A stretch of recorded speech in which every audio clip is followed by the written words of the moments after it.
All right, good evening. It is 6 o'clock, so I'm going to call this regularly scheduled meeting of the board for our board workshop, May 9th, 2022. And our first order of business is Pledge Allegiance. Please join us. I pledge allegiance to the flag of the United States of America and to the republic for which it stands, one nation, under God, indivisible, with liberty and justice for all.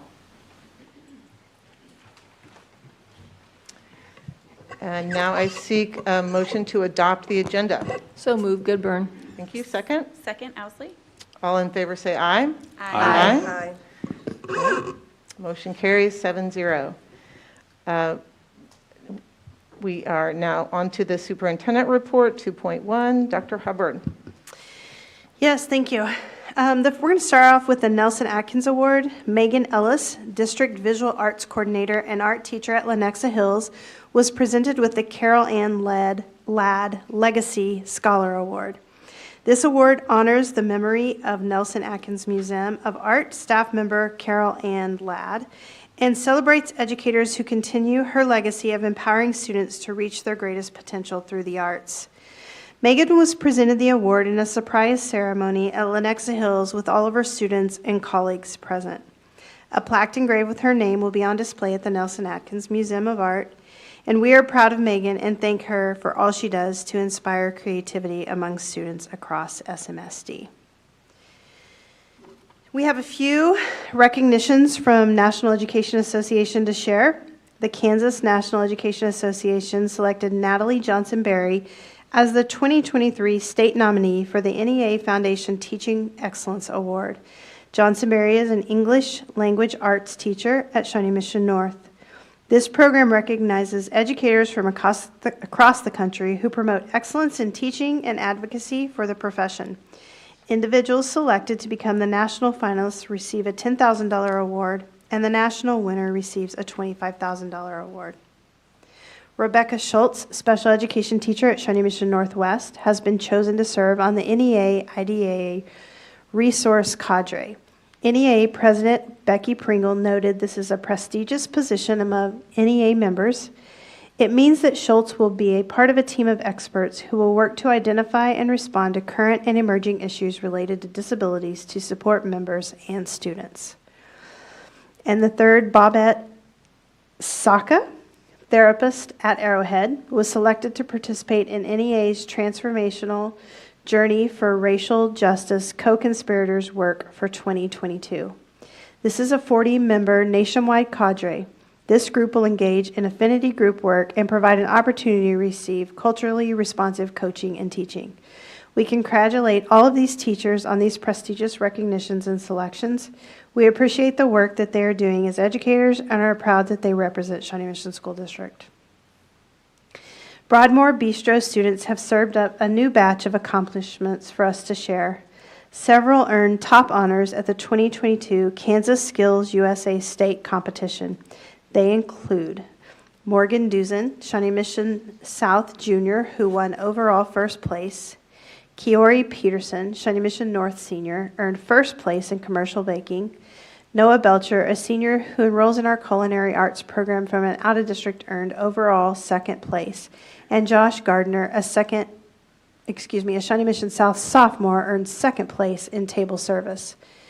Kiori Peterson is preparing to compete in the national competition this June in Atlanta, Georgia.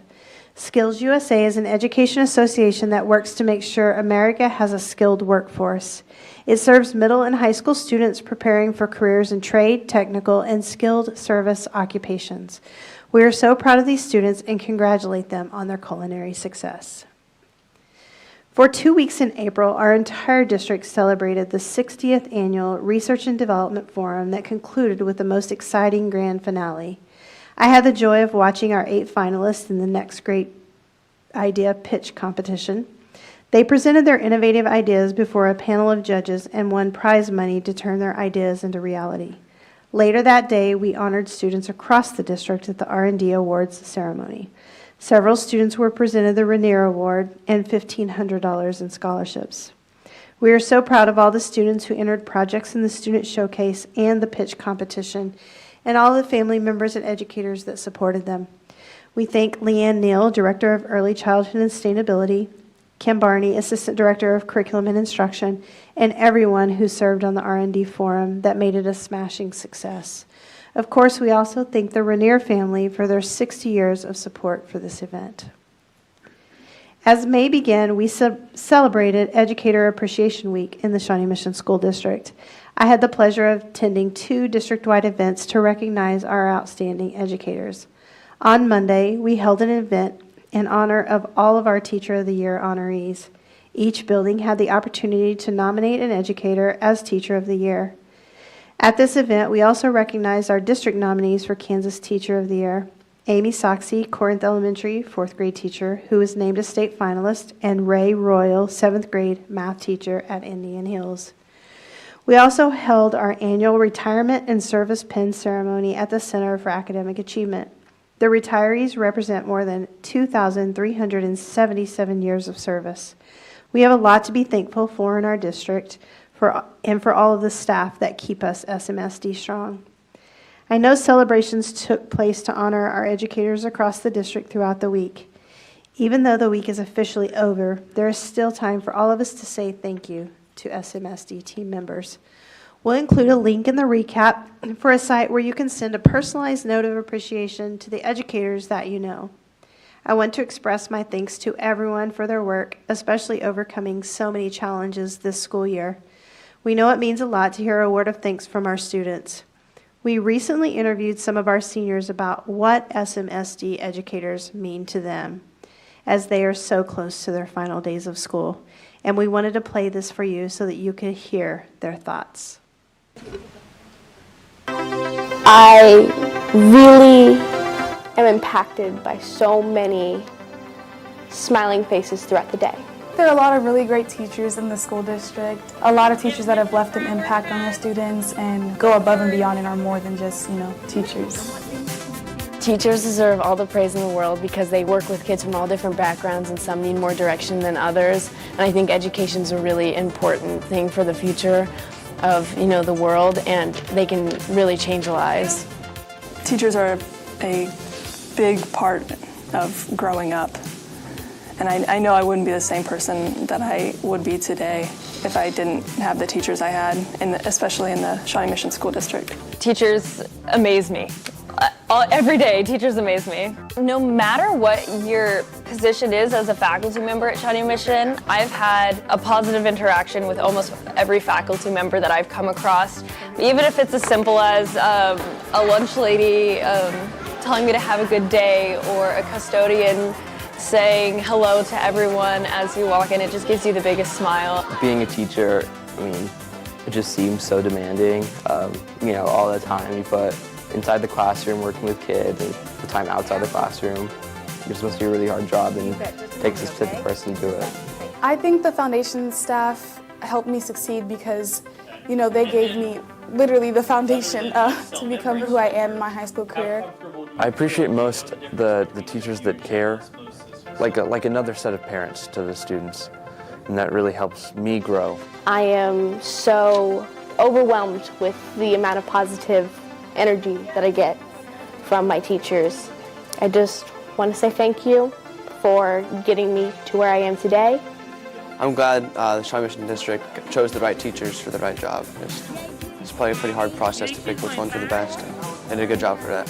Thank you for helping me throughout all 12 years. I've grown so much. Every time I walked into your class was one step forward to my future, and I'll never forget you.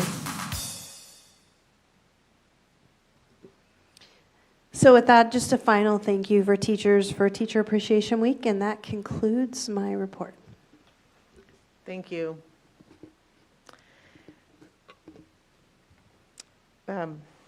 Our next agenda item is 3.1, and this is this is a discussion item about amending the Memorandum of Understanding regarding compensation for full-time secondary teachers assigned to 6 teaching periods during the 23 school year.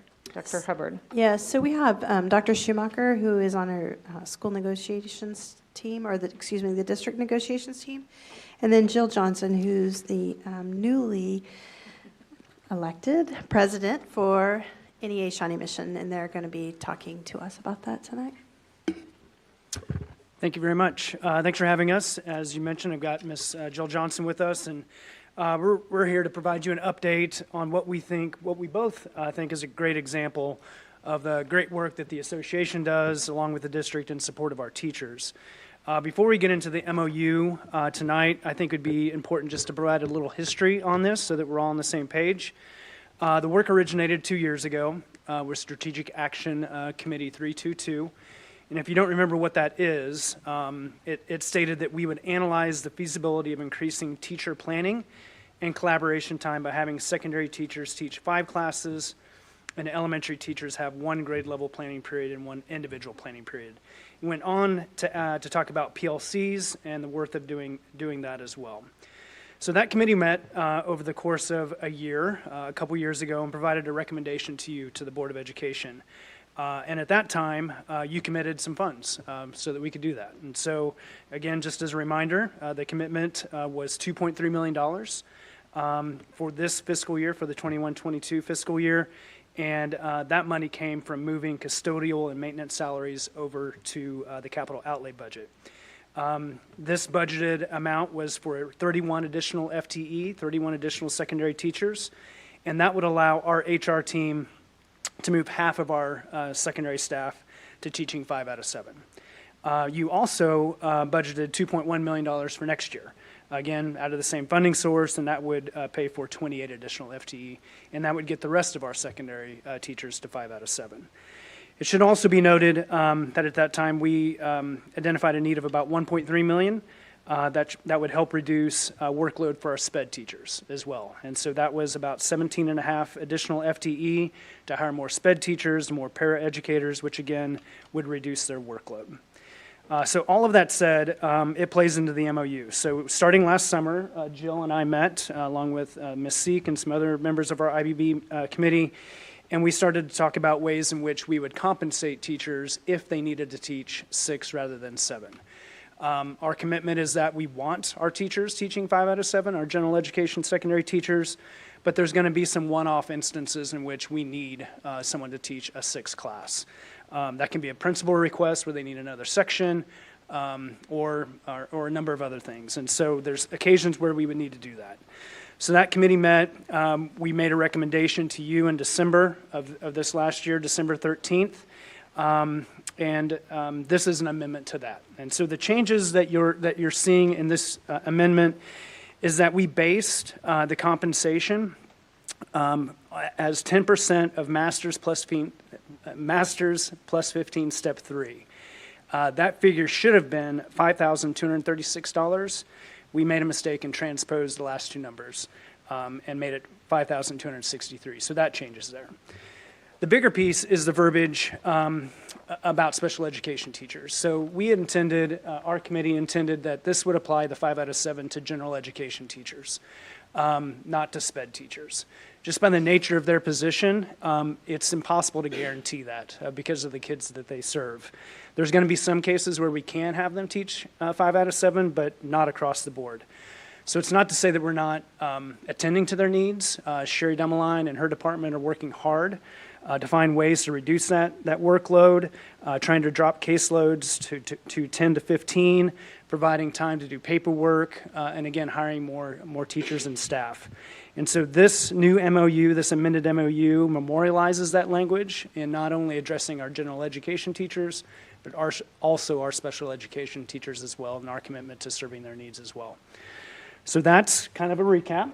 I've talked for a little bit, so Jill, go ahead. And I don't have too much, just as Michael was saying, the issue of workload for secondary teachers has been a pretty important topic over the last few years during negotiations. So I personally just want to thank the board for acknowledging the issue and making a commitment to fund the movement of our staff, our secondary general education teachers, from teaching 6 to 5. I was able to teach 5 this year, and it has made a huge difference. My 6th hour where I'm helping another teacher, I would go into different math classrooms and assist them and answer questions for students, and they would just have another teacher in the classroom to help them. So I think it's all around going to benefit students and teachers. And then I just want to recognize, besides Michael and I, just the other members of the IBB team that helped, create this MOU. So that'd be Lindsay Atchison, Jay Sharbett, John Dirks, Linda Seek, Michael Schumacher, Rachel England, who probably helped the most because of the legalese, Joe Gilhouse, Todd Dane, and Abby Morgan. And that's all I have, so thanks. So with that, if you guys have any questions, we would be glad to field them. Okay, thank you so much. Dr. Hubbard, do you have anything to add before I hit with questions? I don't think so. Okay. Nice job. Ms. Borgman. Well, this is a great day. It's wonderful to see the district and, the NEA come together and celebrate this, this MOU that has truly been in the works for many years. And Ms. Johnson, just, kind of on the heels of Teacher Appreciation Week, thank you for all you do for kids. And I was going to ask about, what does this look like in the classroom? I know you gave a little bit of an example with you being able to help this frees up teachers' time for really personalized learning. And would you care to expand on that? Like what is the impact on kids that this will have? Yeah, absolutely. As far as like for the math department at North, that's where I obviously have the most experience. Every hour of the day, we have one of our math teachers on math support, and they will go around to the different classrooms in our math area and come in and either maybe co-teach or help with an activity. Sometimes there's a lot of students that have a lot of questions all at once, and when there's only one teacher in the room, you can't get to all of them. So this just helps every student get what they need. We've even, some days we have sub shortages, and so sometimes we've even needed to substitute for a math teacher, and you have one of your own colleagues being a substitute for you, so that's always better as well, too. We have ingenuity courses where students are, recovering credit or trying to get ahead, and so we have teachers that can help with those courses as well as their support hour. Just from a math perspective, I love it because I think I get to see students that I didn't have in my own classroom, and they get to, meet me, and they wouldn't have any other way. So, Thank you, especially coming after COVID. It's important. absolutely. Yeah, thank you. Yeah, that's really good to hear. Thank you for sharing that. Ms. Ousley. Okay. I just have a quick clarification. The language, so just clarifying in the MOU on the targets for our special education staff, is that putting into place kind of the practice and the expectations of the strategic planning process? So we're kind of putting down on paper what our goals have been, kind of reflecting goals in practice? Yes. And Sherry and her team have been working on that, like I said, for over 2 years now, working directly with the special education teachers, gauging what their needs are. So yes, 100%. Okay. So setting aside those dollars to hire additional special ed teachers is kind of the capacity to do this. That's right. Okay. In addition to the paperwork time and things like that as well. Okay. Thank you. Ms. Goodburn. Thanks for your work on this. No questions. Mr. Stratton. Yeah, same thing. Great work and no questions. Ms. Embry. I'm glad to see this coming before us. I think it's also nice to see this coming alongside the beginning of our budget workshop where we're starting to move some of our maintenance salaries over to capital outlay. It's taken a lot of puzzle pieces coming together to make this happen, so thank you. Ms. Boyd-Narena. Great step forward. Thank you. All right. Thank you so much. Okay. Budget workshop item, or 3.2 is our budget workshop, non-operating funds. So are we officially jumping into budget workshop season? We are. Okay. We are. So this is the first of many. Mr. Knapp and his team will be presenting to us really over the next couple of months until we finalize in August. Allison, you're more than welcome to come to the table if you would like to join. Or you can stay back there if you don't want to join us. And with that, I'm going to turn it over. Good job, call her out. Very good. So we might as well just thank her now for doing all this work. So I won't wait till the end. So, yes, so tonight is the first of 2 budget workshops. We have non-operating funds tonight, and then on May 23rd, we'll cover operating funds. All right, there we go.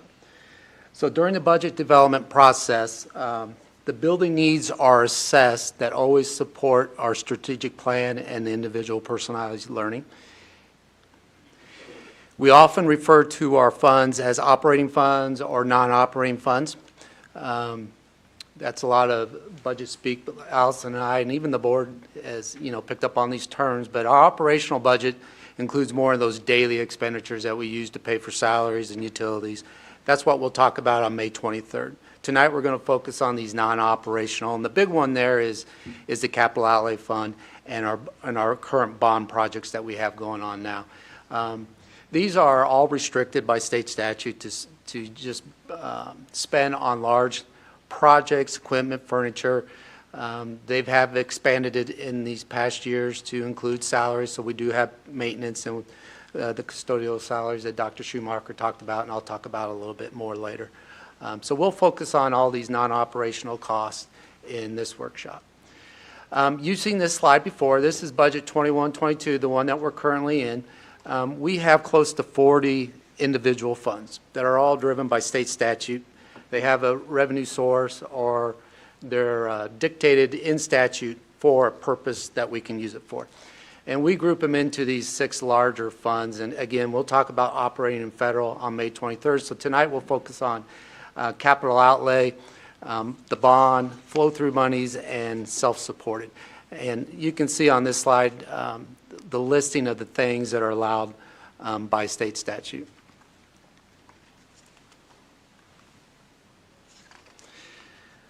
The budget development process starts in November. Each building, each department goes through assess their needs, what they need for the next budget year. They do a request. That goes through an approval process. Then eventually we formalize that into the first draft of the budget. It goes through the cabinet department in January and February. We make adjustments to it. We approve things. We do not approve things.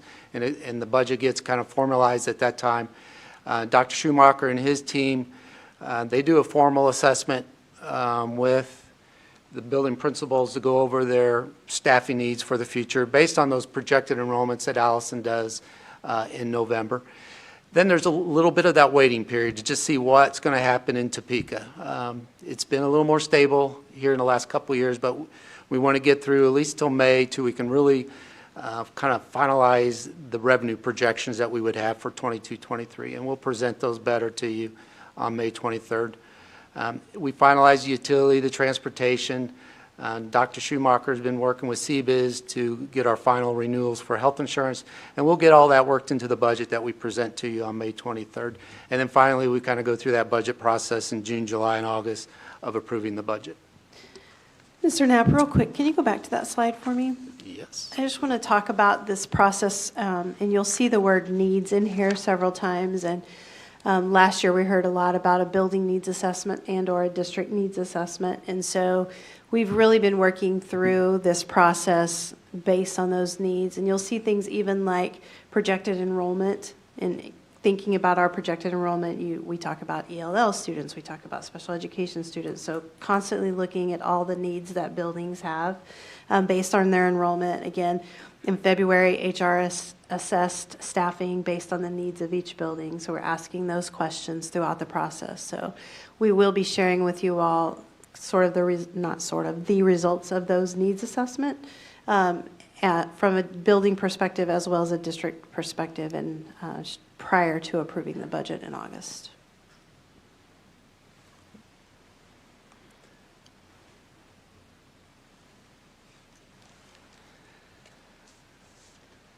Many of the funds tonight are directly supported by local taxes. So the assessed valuation has a large impact on what the mill levy will be and the amount of tax revenue is generated from that. So we put this slide in on the assessed valuation growth for just the Shawnee Mission School District. So Allison does a good job of estimating this. She's usually pretty darn close to this every year. We're just going to be shy of $5 billion, so a 9.6% increase. That's a hefty increase. We typically are in that 4 to 5% range, so this is a good increase. We'll get to remind you, we get a formal estimate from the county in June to build our budget on, so we haven't got that yet. And then October, they finalize that assessed valuation number. So we'll move on to the first large fund, and that's the capital outlay fund.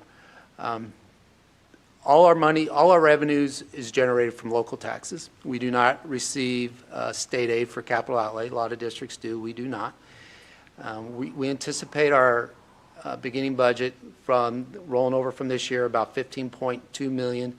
We are at 8 mills. That is the most you can be by statute, and we've always have kept our mill levy at 8. That'll generate about $40 million for us in taxes in 1 year. And then we get some miscellaneous revenue from the Apple repair, and we did a big Apple refresh, so we'll trade those in over the summertime, and we're estimating we'll get about $2 million from the Macs that we're turning in right this summer. So all in all, we think we'll have about $57.6 million in our capital outlay for our capital outlay needs. The process for the capital outlay is somewhat similar for operating, where the buildings, they'll start the process with their own assessment of what they need for furniture, equipment in the building. They'll put in a request, they'll go through a formal approval process, and that totals about $1.6 million. Technology, ICT, that's close to $7 million now, and that's just a lot of technology equipment, a lot of software and licenses that have been moved over the capital outlay over the years. That's a big chunk of change, and then just the district-wide area network and all the security, the cyber security that we talk about, a lot of that software is taken out of that capital outlay budget, about $7 million. Operation and maintenance, we always give them about $13 million every year for all the large cycle projects. So if you can think about this, we got 60 school buildings, over close to $1 billion worth of property valuation. That goes to cover all the cycle projects, the asphalt repair, roofs, HVAC, lockers, painting, the day-to-day operation, all comes out of that $13 million. Also, it also covers any unforeseen emergencies that might come up during the year. Salary and benefits, we also have about $9.3 million coming out of that fund. So half of that, about $4.5 million, is for maintenance positions. So those are your electricians, your plumbers, painters, et cetera, come out of there. And then the other $4.5 million is what Dr. Schumacher mentioned, 3.2.2 from the strategic plan to move those custodials. So 22-23 is the second half of that movement. So we did half this year, and we'll do that other half in 22-23 to free up that money for to teach 5 out of 7. So your total expenditures is that we'll anticipate budgeting is about $52.6 million. We do not anticipate spending all that. That leaves us a $5 million ending balance, but we like to have that budget authority in case something just comes up that we don't know about. But hopefully, we will not spend all that. We'll have about $15 million there for unallocated projects that we can use for other things. So you've seen this slide, and we kind of hit on it multiple times now, but the bond passed in January of 21, which took the pressure off the capital outlay fund so that we could do some of those bigger projects out of the bond funds, which freed up the money in the capital outlay to move those custodial salaries from operating funds over to capital outlay to fund that 3.2.2 strategy. The other thing that we did back in December of 2020, the board passed policy DBB, good business practice. There's 2 things here. One talks about operating funds that we will cover more on May 23rd, and the second half was the portion of the tax revenues in the capital outlay fund that we wanted to cap at 25%. And so we are there now. So after we do this budget move of our operating moves of the custodial salaries, we'll be right at 25% of our tax revenues for the 22-23 school year. So this is just a good way of capping it. It's a good practice so that the capital outlay fund was designed to do capital outlay projects, and we need to maintain that fund in there to keep, to provide all those projects for 60 different facilities.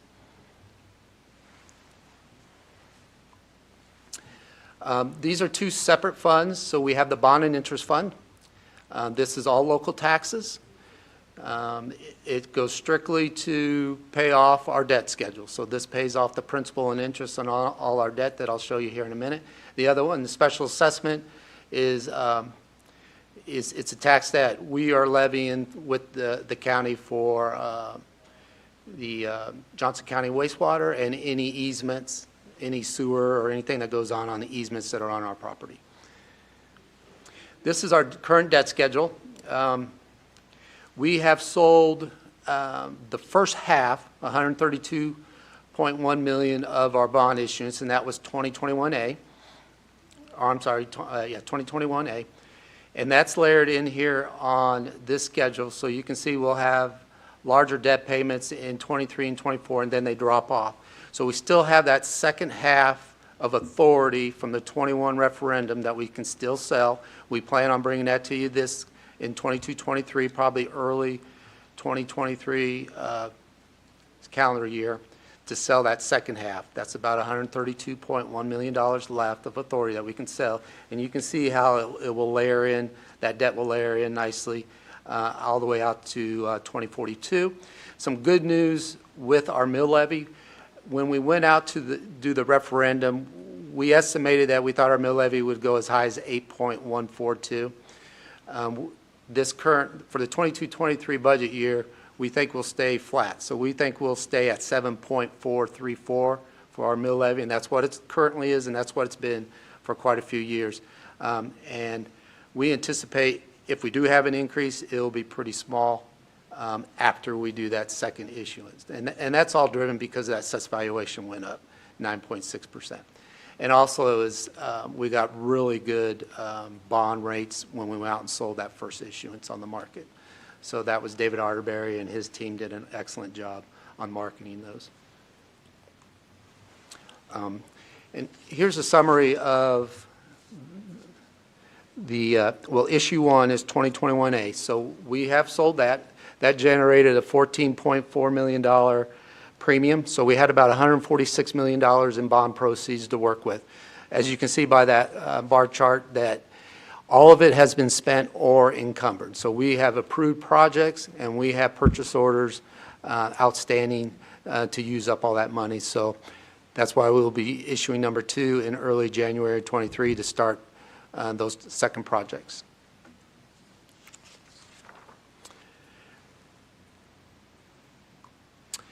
The next group of funds that I was going to go over is the flow-through funds to the state, and there are just 2 of them now, and the reason they're called flow-through is we collect the money, but we send it right back to the state. The cost of living is a pretty important one for us. It is actually part of our operating funds, is part of the weighted FTE. So part of the school finance formula is you can do the cost of living. We collect that tax, and then we send it to the state, and then in return we get it back through our weighted formula. We are now at the 5%, so for the year that we're in, we finally went to 5%. That's the most you can do by state statute, is 5%, and we anticipate being 5% again for 22-23. That generates about $8.8 million, and CAPERS is just the state sends us that money and then takes it right back. So that's just so that it hits our books. So those are the 2 flow-through funds. Self-supported funds, there's about 10 of them listed here. As I mentioned earlier, all these funds are allowed by state statute. It dictates the revenue source that you can charge, so it might be a tax, fees, tuition. The gifts, grants, and donations are just that. If we get gifts or if we get a grant that's not federal, state, we'll run it through here, or any type of donation. So there's about 10 of them. The food service is a large one. As you can see, it was a $7.8 million beginning fund balance, and that's an estimate. We'll see what that is on June 30th. But as you know, meals have been free, and we've been getting reimbursed at the summer lunch rate, which is considerably higher than what it is for fall and spring. Grace is going to use some of that fund balance to start buying some equipment. We have some old equipment. We're going to start replenish that and get that on the cycle. Instructional resource, we're calling that now, that's what we used to call the textbook rental fund. We're now going to call that instructional resource. That's more reflective of the way we buy materials today, and I'll get in that to the next slide. The health reserve fund, the $1.7 million, that is to pay for the health clinic, okay? So we transfer money from the health insurance plan over to health reserve to pay for the health clinic. So I'm going to dive in and spend a little more time on the instructional resource fund because we do have a consent item tonight on the board agenda that we want to point out to you. So back in 13, 14, 14, 15, we used to have the textbook rental fund fee, textbook rental fee is what we called it, and we levied $110 on every student, all grade levels, and that generated about $2.2 million. And then in 14, 15, we took it down to $80 per student on all grade levels, and then 15, 16, we kept the $80 on secondary and eliminated it on the elementary. And it's just been on $80 for secondary students since that point. Now we generate about $900,000 in revenue per year. At that time, we were kind of going through, we're buying the one-to-one devices. And it was shifting a little bit from the traditional hardback textbook to more instructional materials. And so we weren't buying as many of those large adoptions over and over again. So I'm going to go one more here. So the blue line represents surplus and deficit. So just for this fund, when I say surplus, that just means we took in more revenues than we spent. Just looking at revenues and expenditures only. We took in more than we spent, or deficit, we spent more than we were taking in. So that's that blue line. So as you can see, 18, 19, 19, 20, we started buying instructional resource material. And that has switched from being the textbook hardback to online subscriptions. So a lot of these purchases, like you just approved one this spring for elementary ELA for $3.5 million. That would be an online subscription and probably a set of textbooks for each classroom, and that would be the extent of the hardback. ELA is a little different, but especially for a math adoption or a social studies adoption, it would be one textbook per classroom and then mostly the online materials for both educators and students. Okay. ELA, there are still, though, a lot of actual books. So that's not our best example, but the most of them are, the cost comes in that online fee, licensing fee per student. Correct. And another thing to point out that has been pointed out before is that when we buy those licenses, they expire. And so they typically are 6 years. And at the end of that 6 year, when that license expires, we no longer have access to that material. In the old days, when you had a textbook, you just kept going with that textbook in the 7th year, 8th year, 9th year, and 10th year until you could afford a new adoption. It doesn't work that way anymore. So $3.5 million for ELA, 6 years from now, we'll have to do that again. So Darren and his team is working on that curriculum, all that instructional material, cycling, working on a plan to replenish all those. And so we were, as you can tell by the blue line, we're deficit spending, but to support it, so the black line above the zero is our cash balance. So we weren't running our cash balance in the hole, just the amount that we were spending exceeded our revenues. So we had to, how we fixed that is we supported it with transfers from our operating fund. So that's what that green bar represents. Now, one of the things that the pandemic did provide us was some surpluses in our operating funds because our buildings weren't being fully utilized, lots of vacancies. So a lot of money fell out of there. So we took that opportunity to start with those adoptions. 2021, we spent close to $5 million in a couple adoptions, multiple adoptions. If you remember, the music teachers came and spoke to the board. That wasn't the big one. think it was secondary science was the large one. Secondary, we did secondary ELA as part of that too. Okay. Yeah, so 2021, $5 million worth of textbooks. So we got the ball going. Now how are we going to pay for it? So the recommendation for tonight is in 5.08 on the board agenda, is to bring back a $60 instructional resource fee K through 6 grades, and then increase 7 through 12 from $80 to $100. We think that'll get us back up to about 1.9 million, just shy of $2 million in revenue for the instructional resource. We still will have to support it with the operating funds. Ultimately, the goal would be to be self-supported again, but we got some heavy lifting with refreshing those adoptions. So that would be the recommendation to you tonight on your board agenda. Mill levy history. We're anticipating the mill levy to go down about 2.35%. These are all preliminary. As you know, the mill levy does not get finalized until October. But the good news is we think our mill levy will go down about 2.35%. The other thing that happened in this legislative session is on the general fund, the state general fund, which is 20 mills across the state for everybody, they increased the residential property exemption from $20,000 up to $40,000.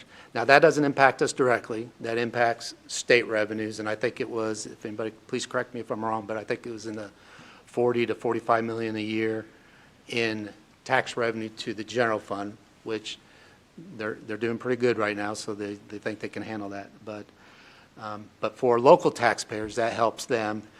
We estimate about $74 decrease for the year in property taxes based on the 20,000 going to 40 plus our decrease in the mill levy.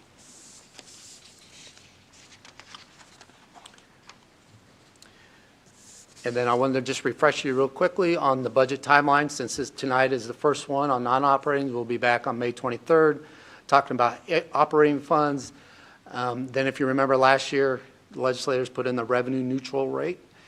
So we'll be back in June for your approval on that. This year, they add in the next layer, which the county has to send out notifications to all the taxpayers if you're going to increase your revenue neutral rate.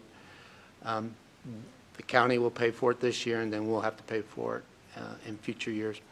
July, we come back to you with publication of the budget, and then August, we go through the formal steps of approving the budget.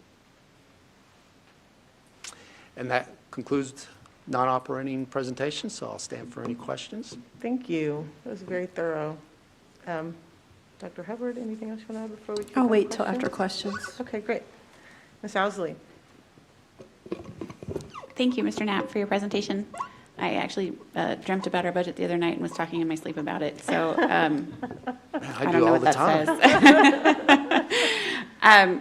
In any event, I think what's probably going to be of interest to most folks is slide 15 in our discussion there. And I want to make sure people know that there is a policy change that's also being discussed this evening with regards to how to assess to not have to pay these fees. And so that is tied to the free and reduced lunch application. So can you, I know that's not part of your discussion. We're going to talk about that a little bit later, but we're going to have, that is going to have to be in play next year because the federal USDA program that is currently paying for free lunches for everyone is going away.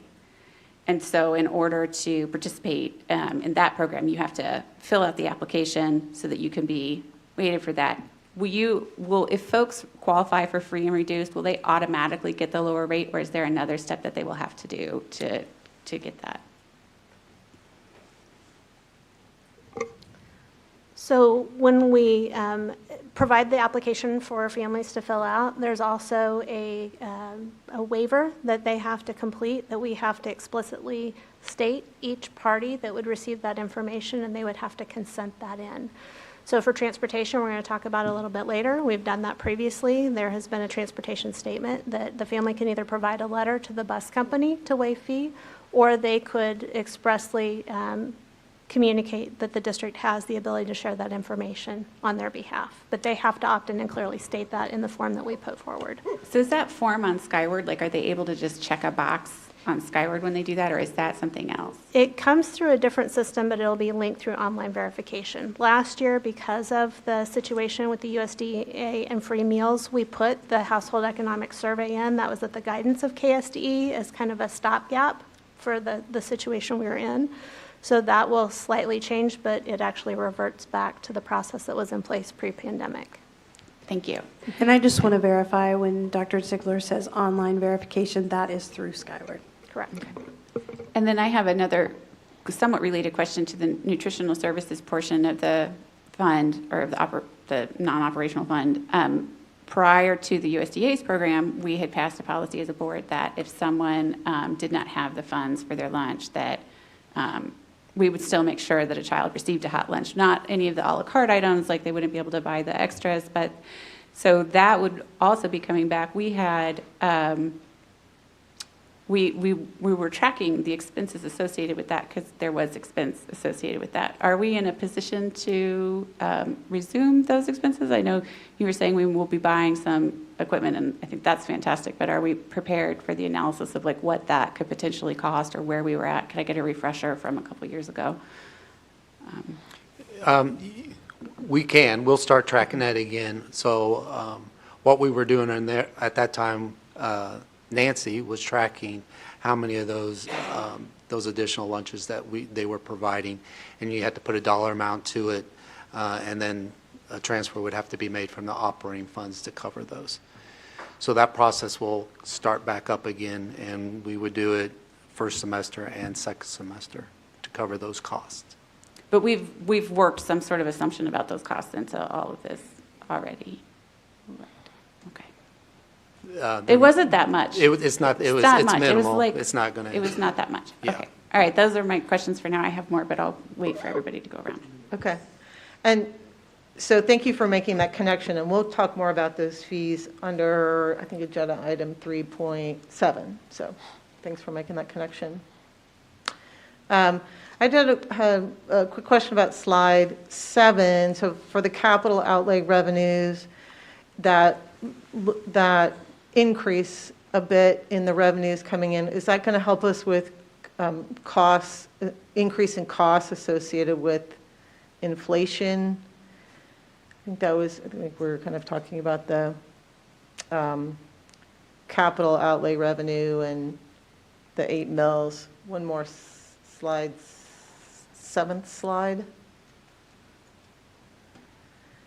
Total available budget's like 57 million. Sorry, it might be taking a minute to get back there. Yep. I'm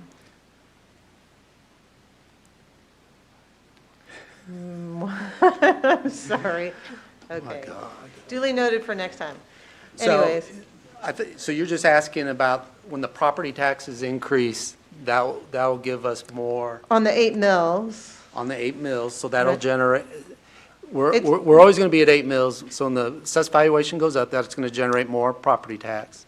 And so that will be able to cover Is that those going to salary and help us benefits with? when they increase. Well, or I'm just even thinking cost of construction and costs of, to do construction have also increased a little bit. It will, but we also have to keep in mind, because we're committed to 25% of our salary and benefits every time we give a raise, that's going to take away from that as well. Okay. Yep. Do we also, we still have our AAA bond rating, correct? We do. Okay. Yep. And then one last question. There are a couple quick ones, sorry. I'm just going to lump them all together. And at the risk of going to slide 15 on the self-supported funds, sorry, there's just the ending balances. It's a quick reminder. My assumption is some of those ending balances some are at 0 and some are higher. And part of that is because each of them has a different cycle of spending and and revenue receipts. Is that kind of part of the issue there? Like when I think about instructional resources, we might be building dollars to spend later. Absolutely, that's correct. Okay. That is very prevalent with the instructional resource. He'll plan those out, but we will have a couple of years where we don't buy a lot, but then we're trying to build that balance because we know year 3 or year 4 we have a large purchase. So that's very true with instructional resource. The gifts, grants and donations, we require money to be given to us first before we actually do the purchase. So some of that is the real world learning and some of the SMEF grants, and they give us, that's the biggest chunk of that. And so that money sits in there until it can be spent. Great, thank you. Okay, Ms. Goodburn. On slide 13, which is the 2021 bond authorization, I just wanted for you to explain, that's already been authorized through that 2021 bond, but we split it up into 2 issues. Why do we do that? Why do we do that? The main reason is we can't handle all those projects at once. So if we sold all $264 million, you typically have to spend that money within 5 years, and there's some arbitrage calculations and stuff that we have to do with bonds. So you do half and schedule all that work out over about a 2 to 3 year period, and then you come back and you do that second half over the next 2 to 3 year period. And so each issuance, we try to have them spent within 3 years. Okay. Does that make sense? Yeah, oh, no, it makes total sense to me. I just want it for folks listening at home that this has Okay. already been all authorized through that, but we just split them into 2 issuance, and I guess I never knew exactly why we did that, but thank you for answering that. Mr. Stratton. I was going to kiddingly say I have no questions, but I'm not going to do it. Can I do page 12, so the next one? And I think I'll just stay on that one. Thank you, David. You're welcome. The debt retirement schedule, so to build off Mrs. Goodburn's questions. Yeah. The other piece that I keep forgetting where to put it is we did some capital outlay bonds. Is that on this schedule too, and are they already expiring? Are we about to pay those off? I forget where we are on that cycle. The capital outlay bonds are not in this schedule, and so that would have been on the capital outlay spreadsheet, and we paid those off this year. So we retired those. So that's the $80 million in capital outlay bonds that we approved quite a few years ago to start the one-to-one on the devices to build this building, O&M, Shawnee. Those have been fully retired in this fiscal year. They were about $10.6 million a year. I kind of sort of knew that answer already, but I liked to reiterate that was another unique financing situation that was taking place that allowed us to build this facility and do all that, and that's all paid for. Yeah, and by law, you can only do 5 years on those bonds. So I think that's pretty incredible that the money was borrowed, the buildings were built, the devices were purchased, and then it's been paid off since. Yes. In a really low interest rate environment. Incredibly low, yes. Which leads to my other question, and that is, so here we go, rates are rising. How does that affect the next half of our bond issuance? And I think you touched on it earlier. Is there an offset where we're probably going to not get as great a rate on the second tranche or the second offering of the bonds, but does the fact that our mill levy or our total evaluation goes up that helps that at all? The assessed valuation going up will help what mill levy we have to levy to generate the taxes to pay off that debt. We'll go through one more bond rating. So before we sell those bonds, we got to go through another rating from Moody's. Hopefully it's AAA, so that'll make us very competitive on the market. The rates, the way they are trending, would probably go up a little bit, but it'd still be very competitive, and we probably could generate that 10% premium to help out. So that'd be like a $14 million on top of the $132 million, and that will especially help with all the increase in the construction costs right now. Great, yeah, and to your point about historically, they'll still be pretty low. They'll still be low. Because if I look at this chart, I'm thinking that 2015, 2016, were those bonds probably even higher than what we're going to see? Yeah. Yeah, okay. We'll be quite a bit lower than what it was in 2016. Yeah, okay, so still cheap money. Yep, still cheap. Thank you. All right, my last, I'll yield some time, and I'm going to yield it to Allison if she has any things that you'd like to correct Russ on from his presentation. Did she roll her eyes or something? Top right there. You did great. All right, Ms. Embry. I would be curious. So, Michelle, if I'm not mistaken, this is your first year as superintendent going through the budget process. And I always just love to understand what the steps were before we ended up at this day. And so I appreciated you sharing, and I'm not going to make Russ toggle back behind all these slides. But when you shared the sort of budget development process and zoomed out to show us sort of all the building level assessment and the budget requests by department, it's really helpful to understand how this budget came to get in front of us. I would love to hear sort of what gaps you still see in this budget. Like, what are the wishes that came before you in the cabinet that we weren't able to meet with the non-operating budget? How much time do you have? So I would say that it's kind of a loaded question, honestly. The biggest gap that I think, I would love for our team to chime in here too, but I think for me, the biggest gap that I see are elementary interventionists.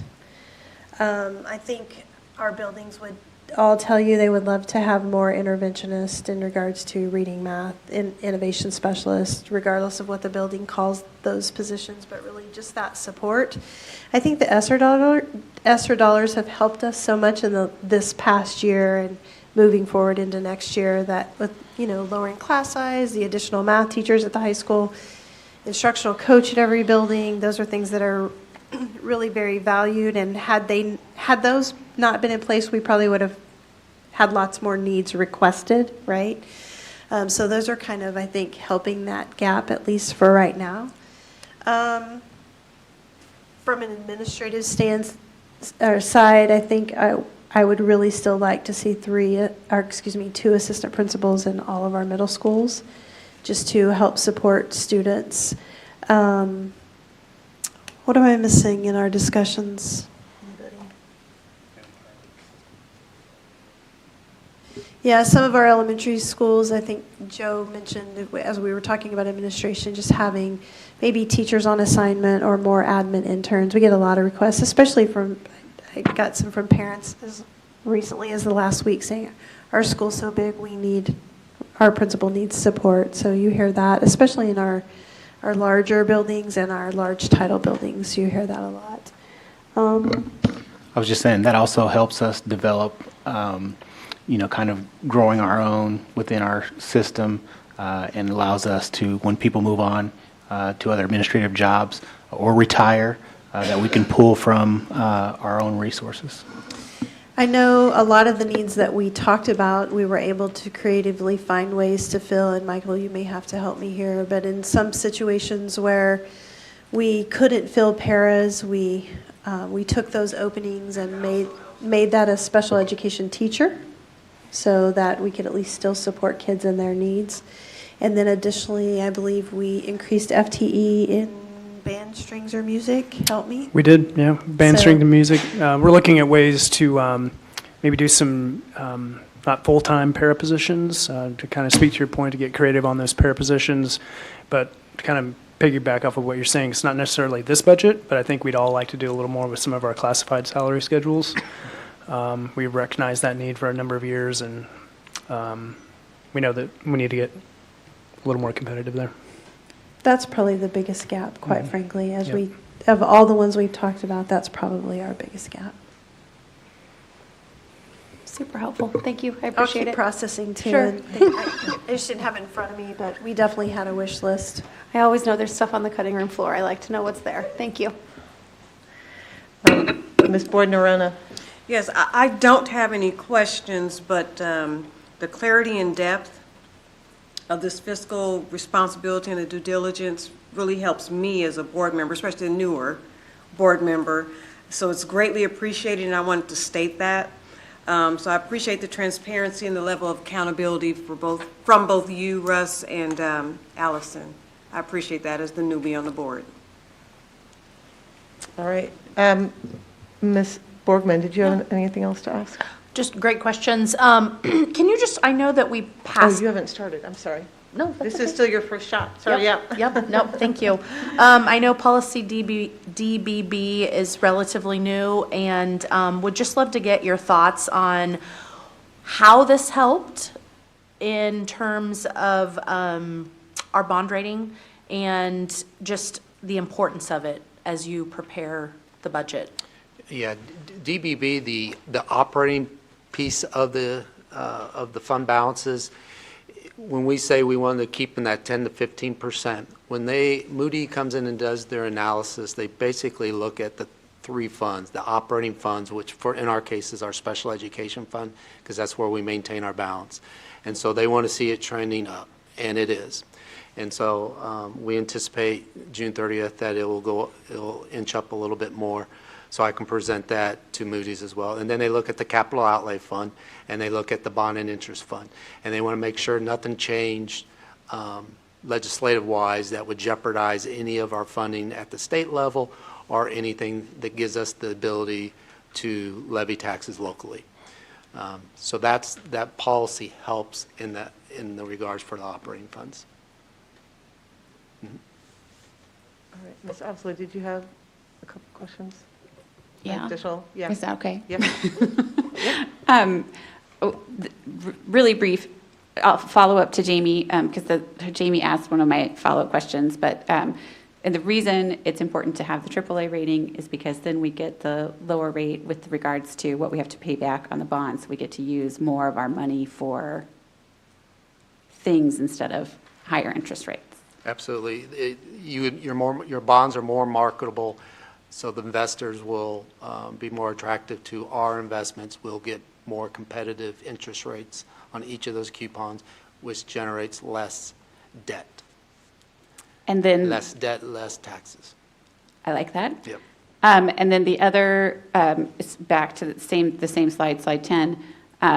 So we have our capital outlay capped at the 25%, and not all districts do that. However, it's my understanding that there were districts potentially who had reached out who were interested in that policy because it provides the security that that money is then available there to do the capital outlay projects. What it's intended to do. What yes. it's intended to do, and it gives you that room to grow potentially with the increase to those salaries, because that is going to be increasing. You could potentially, if you didn't have this cap, end up in a situation where you've maxed out your capital outlay on salaries and then not be able to do an increase without dipping into operational funds for those salaries and or not being able to complete your capital projects. So I just wanted to make sure we had discussed that with regards to the 25%, because that was a really good proposal from the leadership team a couple years ago. Yeah, that's correct.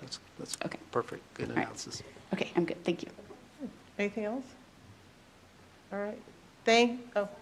I had one just clarifying question. Process-wise, I know this is the first budget workshop and we're focused on non-operating, but we don't ultimately adopt this budget until August 2022. So if there are, we actually have an official budget hearing at that point in time for members of the public or patrons or parents or students or educators who have opinions about the budget that they want to share. There is a time and place for that. Is that what the purpose is of that August meeting? Yes. Okay, so this is the start of a relatively long budget process. Yes. Thank you, Russ. Okay, thank you. Okay. Great questions. Okay. Thank you both very much for all that information. This brings us to agenda item 3.3, transportation program evaluation. Yeah, so I'd like to invite Dana, if you would kind of join us at the table. Dana Gulick is our coordinator for transportation, and then Dr. Ziegler will be presenting the transportation program evaluation. All right, good evening, everybody. Let Terry go ahead and get us started here. Dana is with me. Dana is our coordinator of transportation for the school district, and she is one of our key liaison and communicator between our transportation services for students and families within the district and our contracted providers that we're going to share a little bit more with you tonight. So we're here to share an overview of the district transportation program report that was provided earlier and is posted online for you to review in board docs. So First off, to relate back to our mission and our strategic plan objectives, specific to the transportation systems in our school district, our team supports these objectives by ensuring students have a safe and reliable transportation system to travel to and from school each day, and providing the ability to physically access the resources that they need to be successful. Furthermore, we support the beliefs that a thriving community meets the basic physical, social, and emotional needs of its members, and that safe, caring relationships are essential for learning and growth. Safe and supportive relationships extend beyond the walls of our schools and include the relationships and care that are exhibited by our support team that include our contracted bus drivers and aides who interact with students and families daily via our district transportation services. Our transportation overview gives you just some brief background in how transportation may occur for students. Transportation is available for students who reside 2.5 miles or more from the school. Schools with attendance boundaries beyond that 2.5-mile statutory requirement may enroll pay riders to existing routes when seats are available. So if we have buses going through neighborhoods and families want to take advantage of that and we have room on those, we do open those routes up for others to ride. That 2.5-mile designation is set in Kansas statute, and the district does receive state aid for students who qualify to ride and are enrolled for bus service by that 2.5-mile designation. Schools with no attendance boundaries that are beyond that 2.5-mile statutory requirement must meet the 50 contracts to offer busing unless a variant zone has been identified. And students who qualify for the federal meal program, as we spoke of just a bit ago, are able to enroll to ride an existing route at no cost. All riders must be enrolled to ride the bus. This helps us maintain accurate rosters for our bus drivers, as well as our schools who help our students find their way to the bus at dismissal and know who's riding on which bus to go home at the end of the day. It also supports safety and communications in the event of emergency communications. So, for example, we've had late buses that we've needed to communicate on due to inclement weather, due to traffic congestion, or accidents that have happened that have held up the buses. Our special education transportation is determined by the IEP team when necessary to support the student's ability to access their services. Our transportation providers are provided there on the screen. We do contract with a number of providers. Currently, our yellow bus service is provided through DS Bus Lines. Parents enroll students for regular bus service directly through DS Bus Lines. DS is responsible for enrollment, fee collection, and routing for all bus service. In addition to regular education routes, they work with our transportation coordinator to process special education requests for individual students. This is handled mainly through communication from the student's case manager at the building level, who is that member of the IEP team at the school, and Dana. And then once Dana receives the request that a student has qualified and needs transportation, she works with DS, who then will route the student, contact the parents, provide that direct communication for pickup, drop-off times, and also the bus information prior to the start of the school. Assisted transportation is responsible for transporting our students who require alternative transportation beyond the school boundaries, as is in the case of our McKinney-Vento qualified students, or our students that are in foster care, or in some cases, special education students that require a different transportation option due to their individualized needs. This could include sensory needs, it could be a behavior support, and it could also be some cases where we have, even in our county, areas where buses can't access the residents. So a smaller vehicle is needed to pick up the students safely at the home address. So in the case of special education transport, each route is assigned a driver and an aide to support the students. For families who qualify, we also support parent reimbursement, and some families do opt to take that for special education transportation and also our McKinney-Vento qualified families. The next slide shares our program goals. These were set by the team several years ago, and then we review our data to support the transportation program in the report format that you have been provided. The program report was built around the data to help inform work on each of the key areas to ensure that the transportation program is meeting the needs of our students and families, while also being mindful of our safety, efficiency, budget, and sustainability.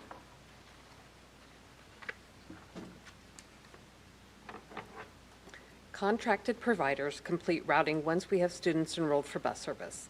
Considerations are given based on points you see on this slide. We push communication through May and the summer to remind parents to enroll for busing and offer an early pay discount. Because the earlier we start to receive enrollments, routes can be developed and ready to run on the first day of school. As more people will enroll later, it impacts riders as routes and stops have to be updated due to increased riders over time. The bus company strives to keep route times to a minimum for riders. The average ride times include regular education, the single routes 40 to 45 minutes, double routes 25 to 30 minutes, triple routes 15 to 20 minutes, and our special education routes 40 to 45 minutes. Our goal is to try and keep the maximum ride time for students to 45 minutes or less.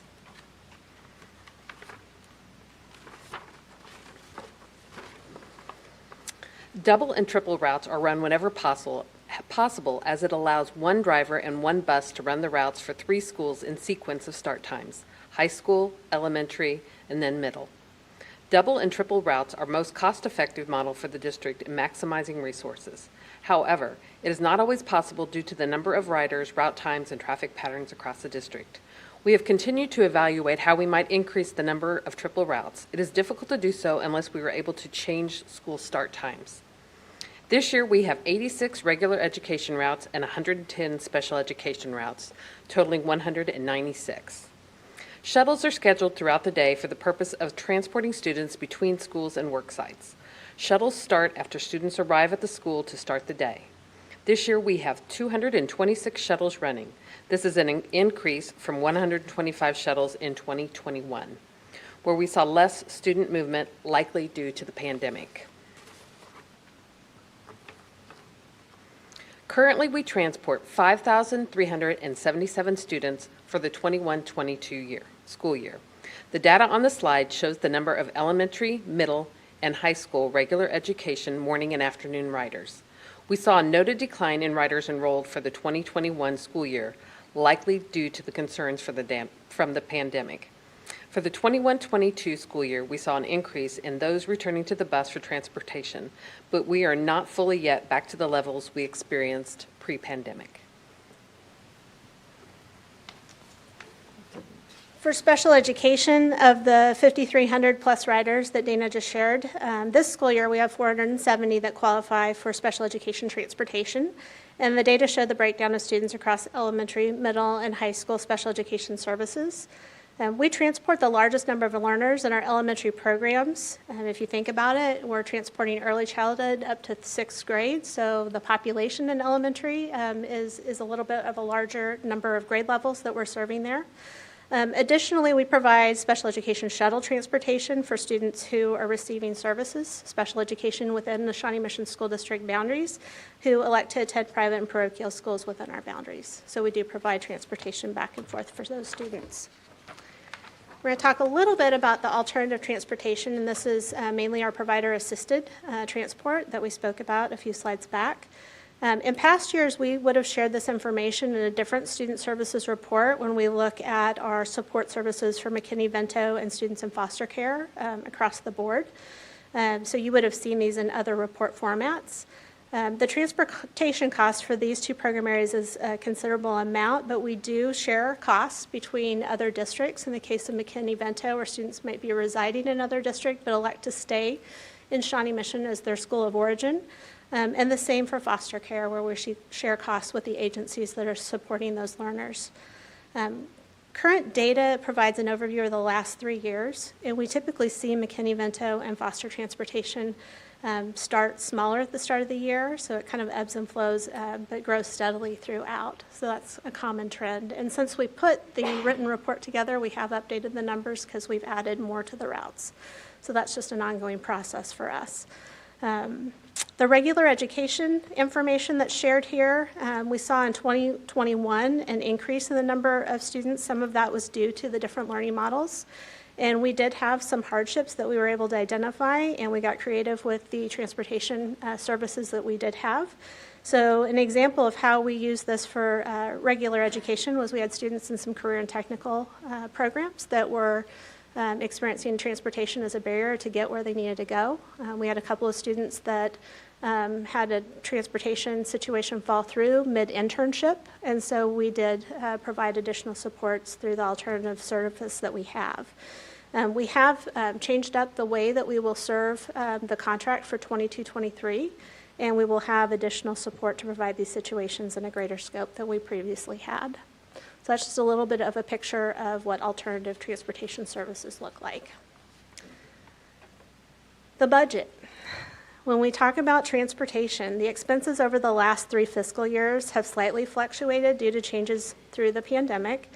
In the 1920 year, we did have a shortened school year, which resulted in some cost savings on our expense side. So as we were not running transportation routes after spring break, and we did not have the special education extended school year expenses in the summer months for transportation. So those were delivered remotely, and we weren't transporting kids through the months of June and July. In 2021, we also saw a slight reduction from the 18-19 school year, likely due to changes in the learning models that had us starting with remote learning, where only special education students requiring in-person instruction were transported during those weeks. Once we transitioned to the hybrid instruction model, we were back to running those regular daily route schedules that continued when all students were back in school. At the bottom of the chart, we've got revenue listed, and the revenue shows some slight increases, while the weighted FTE revenue from state aid remained flat over 3 years, and I believe Russ would tell us there was a hold harmless period for that, and so that is one explanation there. The SPED funding actually increased, and this is due to the number, we think, of special education students who continue to receive transportation support throughout remote learning periods. Additionally, despite the shortened school year in 1920, the number of special education students qualified for transportation has increased and continues to increase this year, which accounts for the slight increase in revenue. The district also, not to complicate things more, but when we're talking about revenue, we do have local option budget authority for transportation support. So the overall difference between revenue and expense, if we just look at the complete year for 2021, amounted to approximately $2.2 million in the operational funds, those general fund dollars allocated to support district transportation. So we're not completely a self-sustaining fund as in other fund cases. Okay.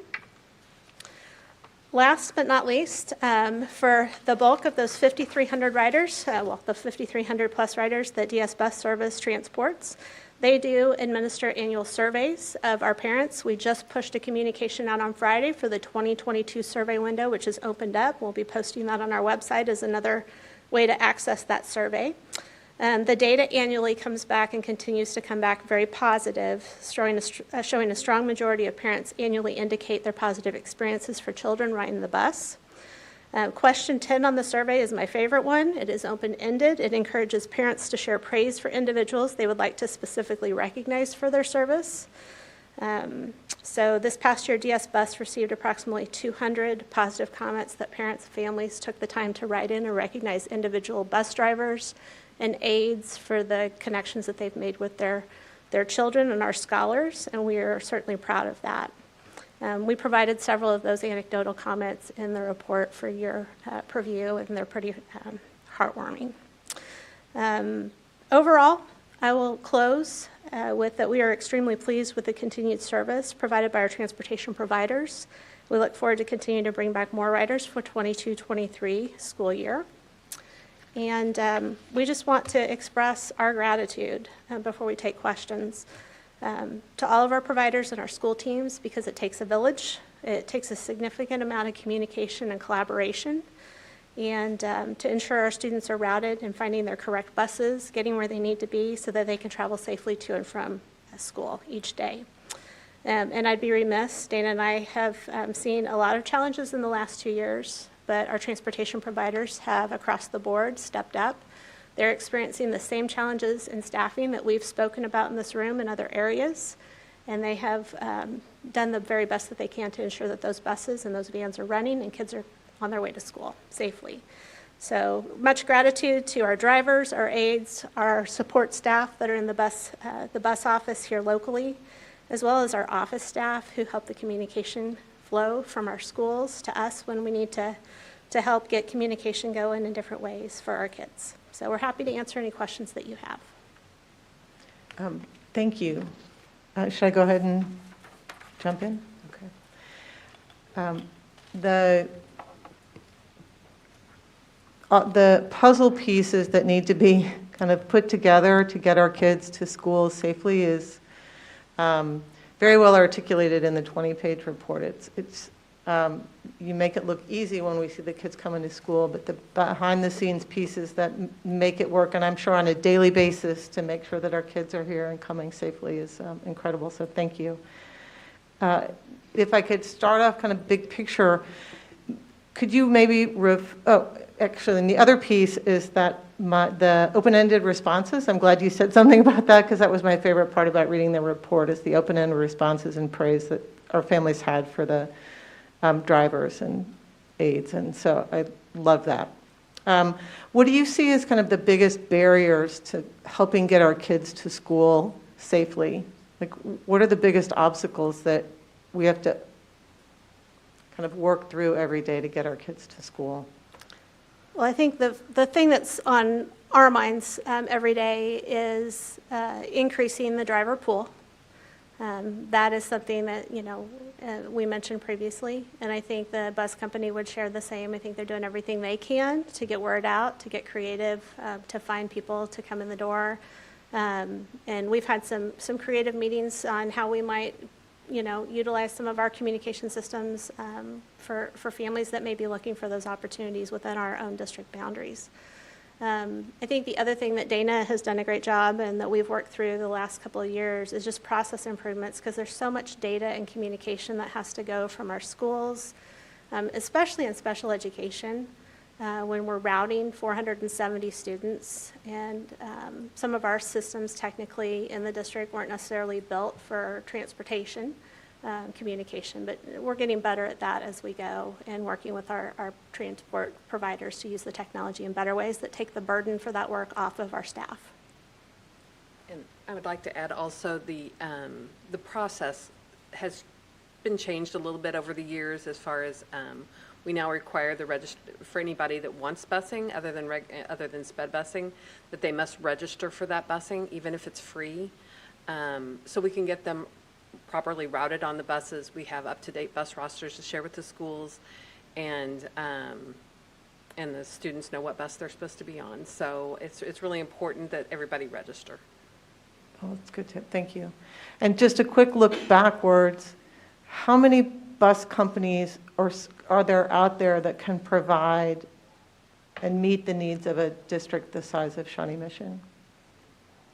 That is a really good question, and I might turn and look at my colleague Russell Knapp, because I was not here at the last time that we had an RFP process, but I believe there were only maybe 4 or 5 total responses. So not very many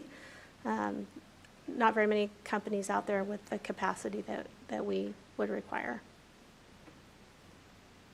Yeah, I just remember 3 that were significant size. First Student, who we were using, DS, and then Apple. And Durham. Thank you very much. That's all I have. Ms. Goodburn? Thank you for the report. Nothing from me. Mr. Stratton? Is this, let me rephrase that. Where do we find the use for buses for extracurricular activities? So are these part of these reports and those separate budgets, and how is that worked into the contract? That's a great question. So those activity buses, field trips are not part of this report, all of that, and that's something that we can add into a future report. All of that is contracted directly through the buildings. So Dana gets the communication out to the buildings, and any of those activity trip buses or needs are arranged directly through the provider and the school. Okay, great, thank you. Ms. Emery? Yeah, I was struck by the 2.5 mile, which is, I guess, set for the entire state of Kansas. Has there ever been any, it might be a someone else question, but any discussion about changing that? That feels like it might be appropriate in some communities, but when I think about some of our littlest kids walking 2 miles to school in a relatively dense area. It's been 2.5 for as long as I can remember, and I've never heard any discussion about changing that. I think maybe in one legislative session they talked about dropping it to 2, but it never. I've never heard it's had any great opportunity for change. That's a long area. My other question was, I know we only run routes when we have, is it 50 riders with some sort of a payment source, whether it's self-paid or they're outside of the 2.5 miles, so they're receiving state funding.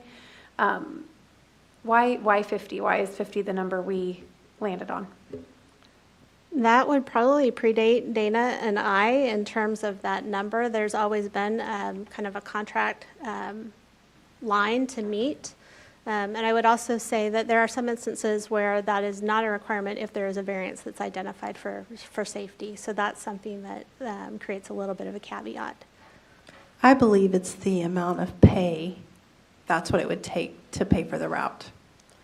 It's still a little bit under, not quite, but it gets us closer there. So 50 doesn't even cover the route, is that what you're telling me? That is correct. Got it. Thank you. Ms. Boyd-Norena? Yes, I have two questions slash comments. So I was a latchkey kid, and I walked to my high school. But have we considered more innovative ways to possibly recruit aides? You kind of talked about that's a part of the personnel in addition to the bus drivers. Just to be extra pair of eyes. Have we ever considered that? We have talked about that in some of our larger buses, particularly this year, and that's been something that we've been willing to do as long as we can find those individuals. Right. Yeah. Right. The other was when we look at, you had mentioned transportation and communication efforts. I'm always a grassroots process type of person, so have we looked at training requests from current staff or personnel, stakeholders, or even students or faculty members as better ways to possibly communicate? The survey is great, and I haven't had a chance to go through every area, but have you considered that as well, the other stakeholders, giving them a voice as well? I want to make sure I understand your question. So I'm not sure I'm fully tracking. So expand the collection of data points for feedback? For feedback in general. Yeah, we certainly can look at that. Yeah. So right now, this has been something that's been an expectation of our transportation providers as part of the contract obligation. So yeah, we can certainly look at that. We do typically survey our buildings. Dana's in contact and checks in with our school office support systems, our secretaries. They're usually the eyes and ears that can funnel information up for us. We do hear the good, and I will tell you, it's pretty quiet in terms of what we hear in terms of challenges, and that's a good thing. We're going to knock on wood that we keep people moving in the smooth way forward. But we have reached out to our school staff, special education in particular, because they are interacting with those bus drivers and aides as students are loading on the bus and unloading in the mornings, and our building administrators. Thank you for considering. All right. Ms. Borgman? Dr. Ziegler, thank you, and thank you as well for the presentation. It's always very thorough. I'm very happy to hear about the emphasis on trying to increase that driver pool. Just to put my parent hat on, I know that's been an issue just in our own home of, stops getting passed and just having the same driver matters and means something. And so it's good to hear, and even kids, getting on and off the bus, if you do a sport and so you're not on the bus for a couple months and then you suddenly pop on the bus and the bus driver's like, who are you? Are you on my list? That matters to have the same person like, oh, welcome back, those kinds of things. So anyway, I'm glad to hear that there is some emphasis on increasing that driver pool because, that's a big deal. It's a big deal for kids, and it's a big deal, for parents to make sure that you don't get a text from your kid, they passed my bus stop, I don't know when we're going to get home. It, elicits a lot of fear in a parent, maybe coming from personal experience, like, well, where are you getting off, And then you get on Life 360 and you track them and then you follow the bus and you say, get off the bus. Anyway, so just anything we can do to help in that capacity of increasing that driver pool, I fully support just because that consistency is so important. And we will totally agree with that. We would love to see it get back to that. But DS Bus Lines has done a wonderful job in filling those positions when people called in sick or just the low pool that we had to choose from.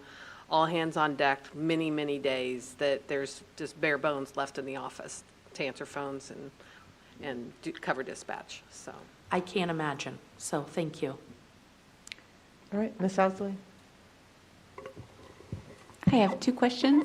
My first is related to I think it was like on page 19 or 20 of the report regarding a sustainable fleet, and that the EPA has some grants coming up to make it possible to upgrade your fleet to make it sustainable, and that's super exciting. But there is that caveat in there that says we are going to need maybe some infrastructure updates locally with regards to charging stations and that sort of thing to have a fleet that is, renewable, so to speak. So can you tell me what those are? Like, who do we start pestering about infrastructure updates locally to make that possible? I'm just curious because I do enjoy pestering people. We have started politely pestering. So Dr. Neal, we've engaged Dr. Neal along with our colleagues at Kincaid and DS Bus Lines, and we've had an initial meeting engaging Evergy to understand what the plans are for supporting a grid if we were to start bringing electric buses in. And so we need to understand total costs and where the coverage for those expenses are going to come from and what EPA grants will support. Also the capacity for Evergy and how quickly they can move to also bring those infrastructure pieces in. Because the last thing we want to do is bring down part of our community and no longer have electrical support, right? We also need to understand the sustainable costs and long-term costs of what happens when those bus batteries need to be replaced and what that total cost looks like. But what we're hearing is funding window. I think the last thing I looked at through a webinar last week was maybe August is when funding windows for submissions would start to become available. So we have more meetings scheduled. So we will bring back more information when we have it. That's really exciting, and thank you. And just keep us posted. So if there's anything that we can do to assist, would be happy to do so. And then my second question is on a different topic, but there is a policy piece that could potentially be signed into law coming up with regards to open enrollment and the ability for students outside a district to attend. And with regards to special education, transport costs, it's my understanding that if special education students were to transfer into the district from outside of the district, we would be picking up those transportation costs as well. Is that correct? Do you understand that? That is correct. Okay, so one of the things that was mentioned with regards to this policy was that, transportation costs are not associated with it, but that is leaving out an entire population of students for whom transportation costs are mandated. And of course, we want to make sure we're getting kids to school that need the assistance, but for the special education population, that would be an expense that I don't know that that's been explored potentially publicly. So I just wanted to confirm that we would be responsible for those costs. That's my understanding. That's my understanding as well. Okay, thanks so much. Appreciate it. All right, thank you. Anything else? I would just like to add, we have some partners in the audience from DS Bus Line, and we're very appreciative of the partnership there, and we have a great working relationship with them. So I just want to say thank you all for coming and just serving our kids every day. Yes. Thank you for getting our kiddos to school. Thank you. Thank you for being here, too. And thank you, Dr. Ziegler and Ms. Gerlich. Appreciate it. Thank you. All right, agenda item. We are on 3.4, Health Services Program Evaluation. Yes, so I'm going to ask Dr. Ziegler once again to join us at the podium, as well as Shelby Reback. So it's my pleasure to have Shelby come up and join us. Shelby is our Director of Health Services, and we have an overview of the health service program to share with you. We've shared a lot about health services over the last 2 years, but it feels good to be back with you tonight to share some different context for health services. It's also very fitting as we are prepared on Wednesday to recognize our amazing team of school nurses as we recognize our National Day for School Nurses. So I'm going to turn over to Shelby here in just a minute. I won't belabor the point, but again, much like I shared in transportation, our health services team is there to meet the physical, social, emotional needs so our students can meet these objectives, our destination, and our strategic plan. And again, it's that importance of having a caring adult that connect with our kids, that when they're not feeling great or when they're dealing with health conditions that many of us don't have to deal with on a regular day-to-day basis, that they have that caring adult as a licensed professional nurse in their health office every day to support their needs and make our families feel good about their kids being in school with their peers. So I will turn over to Shelby, and she can share the amazing things that the team does. Thank you, Dr. Ziegler. So just in talking about our health services overview, our registered nurses provide crisis intervention for acute illness and emergencies. So this would be things like CPR, deploying our AEDs, EpiPens, Narcan, just all those kind of life-threatening emergencies. We also assist with chronic disease management. So we have a lot of students in the district with diabetes, seizure disorders, food allergies, things like that. We perform health assessments and screenings, hearing, vision, and dental. We administer lots of medications and provide first aid. And that first aid is really that first on-scene person who might be stabilizing a fracture, controlling bleeding, those things that legally you just want to make sure that you're doing all the right things, that's going to have the best health outcome.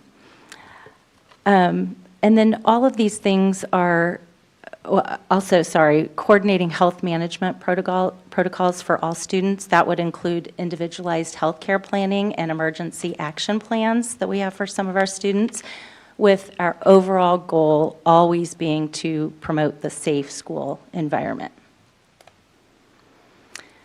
So our program goals are, we want to provide leadership and education to promote health and well-being. I think you all saw this during COVID, but it's important to note that our nurses provide this level of leadership and education for all health conditions in our buildings with students who come to school with all kinds of health needs. We provide professional nursing care for chronic disease management, like as mentioned, the diabetes, asthma, seizures, urgent care, like those broken bones that we see sometimes in PE and recess, and head injuries, especially with our athletes. And emergent care, like our diabetic low blood sugars, asthma events, and then again, administering CPR when needed. We provide life-saving training, education, and tools to all Shawnee Mission School District employees. And this would include that CPR training that we offer for free to all employees, and all training and education offered to teachers and paras specific to their students in their classes. So we have 49 registered nurses and 13 nurse aides. Our registered nurses, we have 28 BSNs, 16 MSNs, 4 associate prepared nurses, and 1 PhD. 36 of those nurses are at the elementary level, 1 at each middle school, 1 at each high school, and then 1 at each of our special programs at Arrowhead, SMECEC, and Horizons. Our 13 nurse aides are assigned to 1 at each of our high schools, 1 at each of our middle schools. We have 1 at Rose Hill for acuity assistance, and then 2 half-time FTEs for floating to our Title I buildings. So the bulk of what we do every day is take care of student health conditions. I've just listed out here some of those health conditions. You'll see about 2,800 students who have asthma, but only 1,100 of them have an emergency inhaler. This is really important when we watch what's going on in Topeka. If you notice this year, there was an stock albuterol bill that was passed over. It didn't move forward. However, that's something that's really important for life-saving asthma events. You know, we can save a life with albuterol. So those are things that are important for us to watch out for. We have food, bee sting, and latex allergy. Almost 2,000 of our students have this condition, and it's important to know that when students come to school, they don't always know they have a bee sting allergy or a latex allergy or a food allergy. So that's why we stock those EpiPens. A lot of students who, if it's a known allergy, they come with their own prescription, but that's why it's so important that we stock those life-saving medications. I was curious on here, the recent surgeries. There were 1,200 recent surgeries, and I had to look it up. Some of those were organ transplants, and then all the way down to kind of your run-of-the-mill broken bones, tonsils, adenoids, things like that. We have a significant number of students with emotional, mental, behavioral, and depression diagnoses. So nurses play a significant role with these students as they often have physical complaints that are closely related to their behavioral health.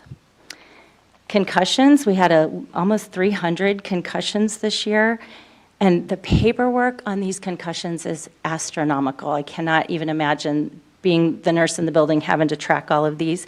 But especially for our athletes, our nurses really play a significant role in returning these kids to the classroom and to their athletic play. And then you can see the numbers of diabetes, seizure disorder, cardiac disorder, cancer diagnosis. I think it's so important to know that these students with these medical conditions are able to attend school with their peers every day because of our registered nurses that are there to help them with their medical issues.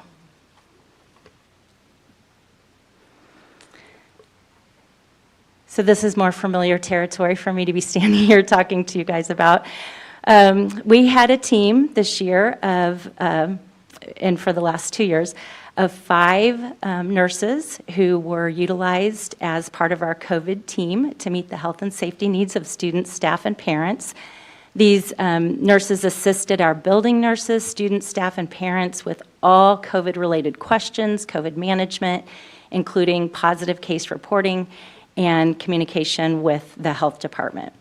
So much of the heavy lift of COVID in Shawnee Mission School District was done by our COVID nurses. And again, I just want to thank them. I know I've thanked them before, but Paula, Kim, Stephanie, Cindy, and Joanne, they deserve so much praise and recognition for their work. COVID testing, as you know, we have COVID testing over at SMECAC Broadmoor. This year we have run almost 18,000 COVID tests on site, and just what a huge burden that has been off of our students, staff, and parents who could go to that site right here in our district and get those test results typically that night or the next day.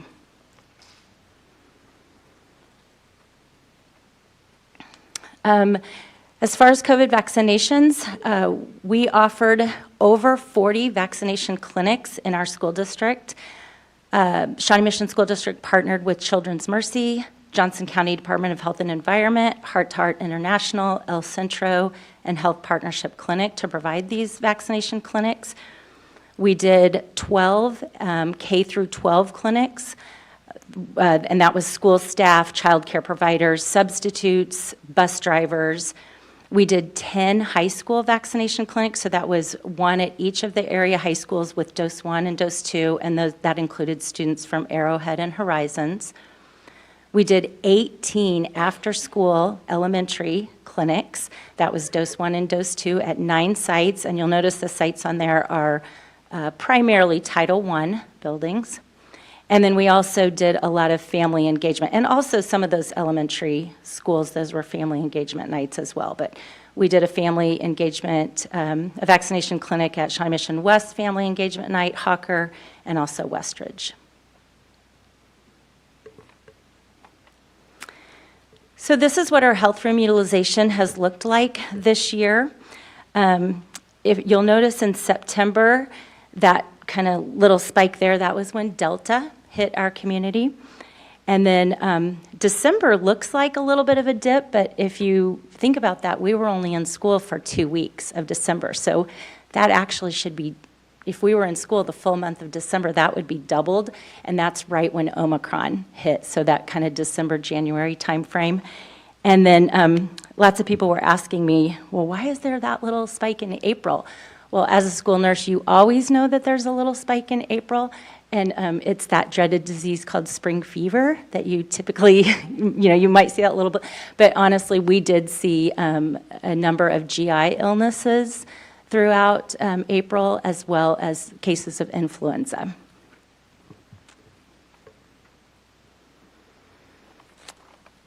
So Kansas statute requires that every student receive routine vision screening every 2 years, hearing screening every 3 years, and dental screening annually.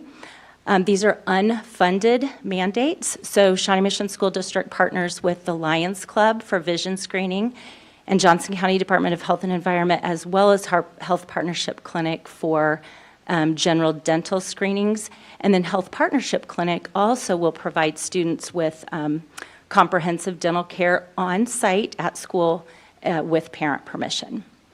So you'll see on here that we dropped off significantly in 2021 due to COVID and being remote or hybrid, but we have gone back. That's why our numbers in 21 and 22, and we've picked up some of those missed screenings, and that's why our 21-22 numbers are even higher than our 18-19 and our 19-20.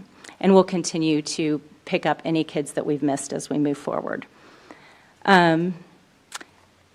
So all of these screenings are required by state statute. Our nurses notify parents when the screenings are occurring, and parents have the option to opt their child out just by notifying the nurse that, hey, I just don't want my student screened. We already see a dentist, or we've already had our vision screened, or whatever. They just have to notify the nurse not to screen them.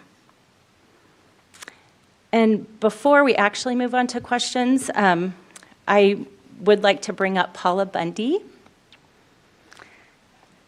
I'd like to introduce Paula Bundy.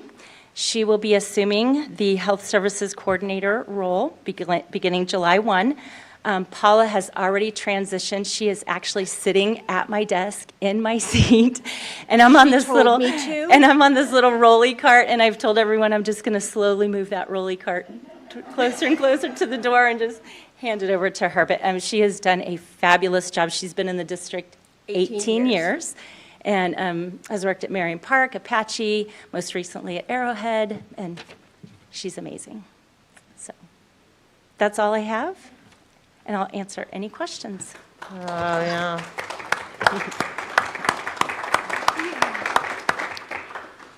So you're already taking care of us by providing that above and beyond transition support, right? Do you want to close out with or any comment? Okay, so I believe, Sarah, Ms. Goodburn, you are up for questions. Start us off. I love this report. When we get this, because it's just amazing, the work that you all do. 163, was that what I saw? 163,000 visits to nurses' rooms. 163,000. And I ran this report like on April 20th, so that's not even all of them. Wow. Yeah. Thank you for all the work and the breadth, the width and breadth of everything that you do in our long report. Even when we have staff that are injured and workers' comp claims, that kind of stuff. So it's just amazing. Thank you for taking care of our kids so well. I really don't. I was excited to see in the paper this morning there was an article about Narcan and which districts actually have it on site, and we were mentioned in that article and I remember that was a few years ago that we did that. And some districts, our neighboring districts, do not have that availability currently in their buildings, so I was excited to see us there. I've been contacted by people all over the state of Kansas who want it, and if you've been watching what's happening with fentanyl overdoses in the county, it was a smart move back when we did it. Yeah, and it was a few years ago, so thank you for your leadership on that. So I don't really have any questions other than great work. Thank you. Mr. Stratton? No questions other than I want to say thank you for all the work that you've done for our district. Thank you for your leadership, both leadership that we don't see as well as all the leadership we did see during the pandemic. You've been a great representative of our district. You were pulled into situations I thought you'd never be pulled into, I'm sure, including media requests and the like, and you did an excellent job. So enjoy your transition, and thank you again for your service to this district. Ms. Embry? Yeah, Shelby, it's so great to see your smile. Like, I knew it had to be there under that mask those last 2 years, and it's great to, for real, see it. Just on a totally personal note, welcome to you, Paula Bundy. You probably don't even know, but back in January, I called you with, like, panicked COVID test 5 million questions because you were the South Area feeder pattern nurse, and you were so wonderful to me at a time when I was like, I need somebody who can shoot straight with me and tell me what to do, and it was absolutely you. So I have a lot of faith in you coming into this role. My question, I hate talking about COVID still, but Shelby is about to leave our district. I wonder if you have sat down with your team and sort of captured and thought through what we learned over the last couple of years. You know, if this thing spikes again, if there's a future pandemic, I would hate for us to lose all that institutional knowledge you've gained through so much difficulty over the last 2 years. Well, lucky for us, I mean, I had a team of 5 who were really the workhorses behind all of COVID, and Paula was a leader on that team of 5 even. So I don't think you're going to lose too much institutional knowledge whatsoever, but also our community partnerships with the county health department, with Health Partnership Clinic, with the state of Kansas, all of these people around us, I think we'll be well supported. Thank you. It might be a question more of a big picture, but at some point we have lived through so much over the last couple of years that I keep thinking about if a pandemic like this hits again in 10 or 15 or 20 years, what wisdom would we want to leave with future boards or future superintendents so that we can take some of the things we learned the hard ways and the easy ways and capture them for future boards. It's not a question. Thank you. All right. Ms. Boyd-Norena? Paula, thank you, and you already kind of touched on what I was going to say. I truly appreciate the innovative, collaborative efforts that you talked about here that we did and didn't know about. So truly thankful for that. And then just thank you for just being there, your staff of 5 and others, for being there to take care of our kids and our staff. Because as a mother, I know just having someone there can make a world of a difference. And last but not least, welcome, Paula. Thank you. Thank you. Thank you. All right. Ms. Borgman? Shelby, thank you. I mean, wow. We are so thankful for your leadership, and you really got us through some very difficult times in our district, and you really stayed true to science and data, and we are grateful for your leadership, and you will be missed. And Paula, welcome. We're so glad that you know the district as well as you do, and we know that you have big shoes to fill, and it sounds like that transition's already happening, so great to hear. Thanks for caring and being a safe space for kids, especially when they are needing it most. And I guess my question is, Shelby, as you kind of depart and leave us, are there some things that you would like to see improved upon as you leave the district that you would, hopefully are, would just like to see some things improved in your space? I mean, honestly, for me, getting stock albuterol is huge.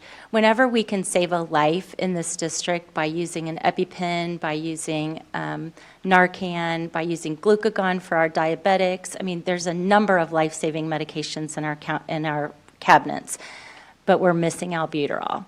And as you saw, asthma is the #1 health diagnosis in our district. So we really need to work toward that. And I know Paula and I both sit on the Kansas State Nurse Organization, as well as 2 other members of our nursing team. And, that's something we're fighting for in the state.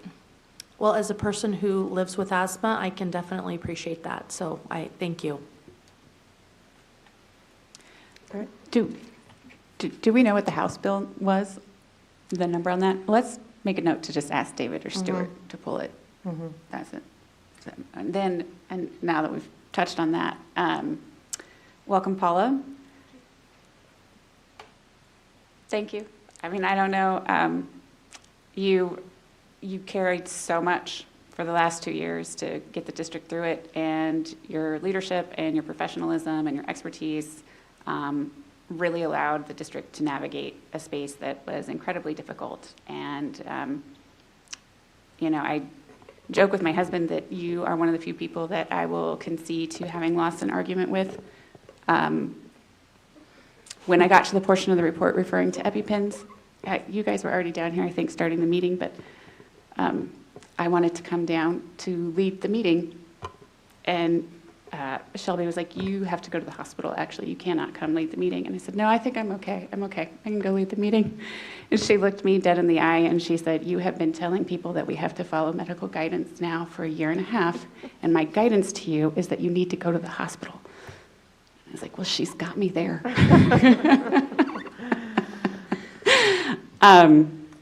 So in any event, I really, of course, appreciate everything that you've done for the district, but also know firsthand the importance of your work. And you will be very missed, and I hope you have lovely opportunities on beaches in your future. All right, Dr. Hubbard. Yeah, I would just like to thank Shelby and Dr. Ziegler for putting the report together and for the presentation tonight. And Shelby, just a special thank you to you and your team. It's been a rough couple of years, and we'll miss your leadership. But I also know that through the interview process and conversations with Paula, that while she has big shoes to fill, we are all very confident that she can do that. So welcome, and thank you all. Thank you so much.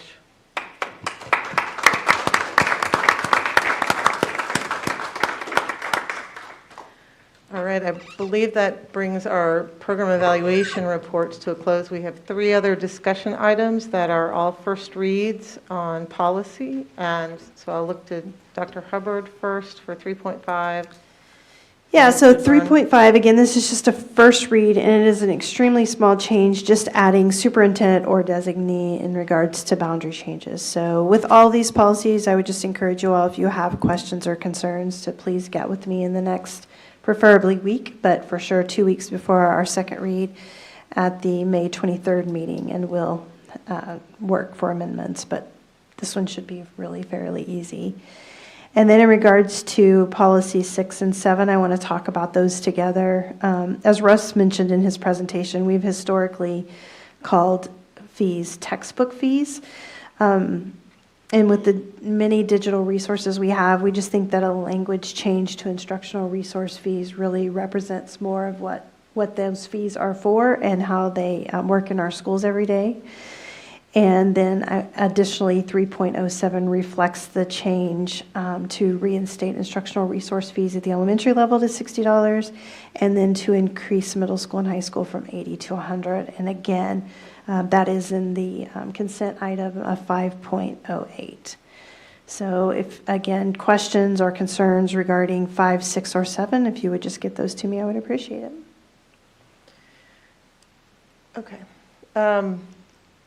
Could you provide a little bit more explanation of 3.7 in terms of the fee structure?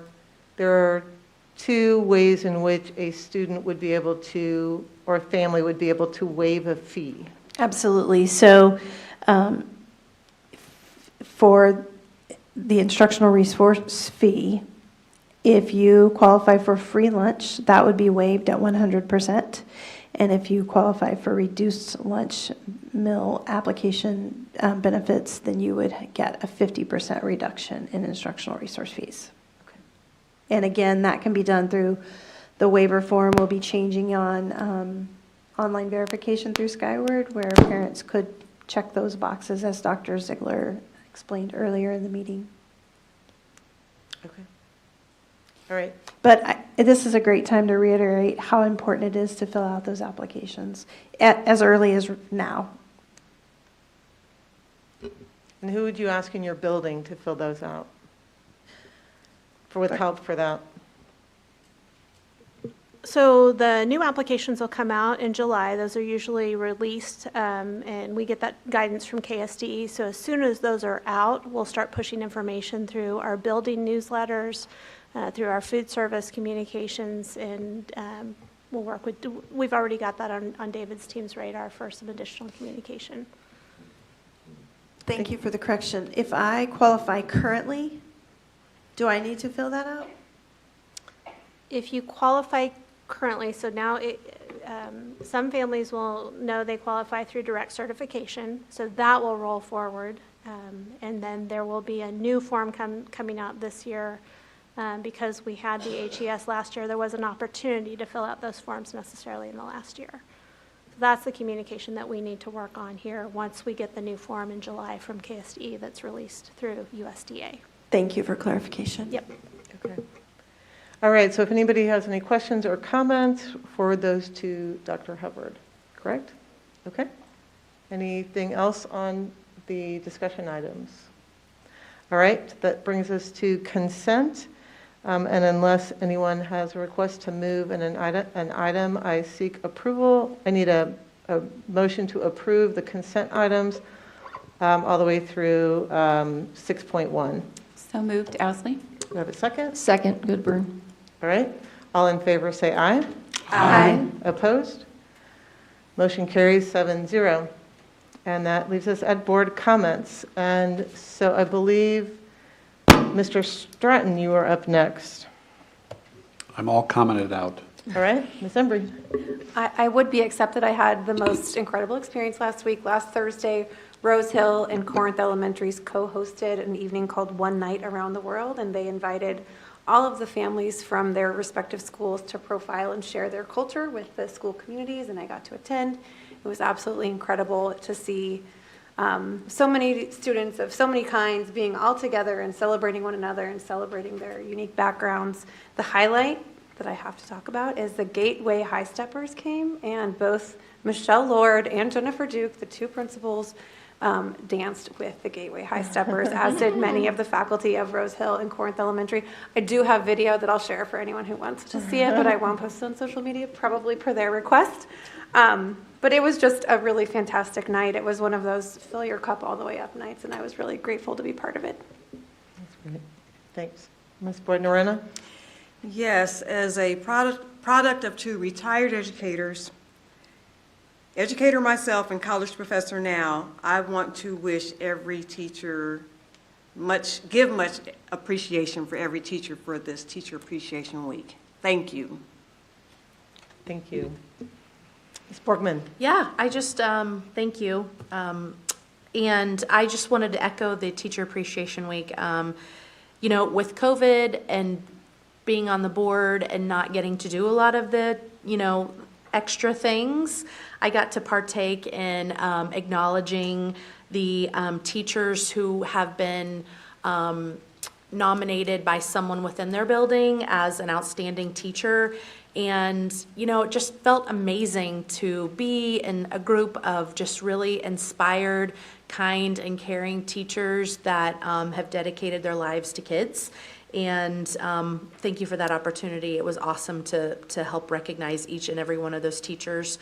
Also, I apologize to Shelby that I did not say thank you in advance and appreciation on School Nurse Day, which is this coming Wednesday.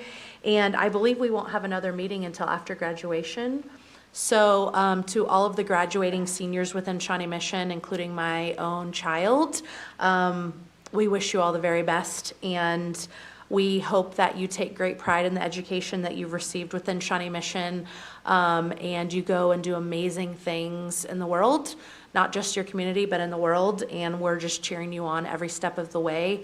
Also, I don't know that we'll get to acknowledge teachers before the next meeting, and so it's been another really challenging year for a lot of teachers, and thank you for hanging in there with us and for supporting kids and just really, you know, in another impossible year, just really showing up every single day for kids. So thanks so much.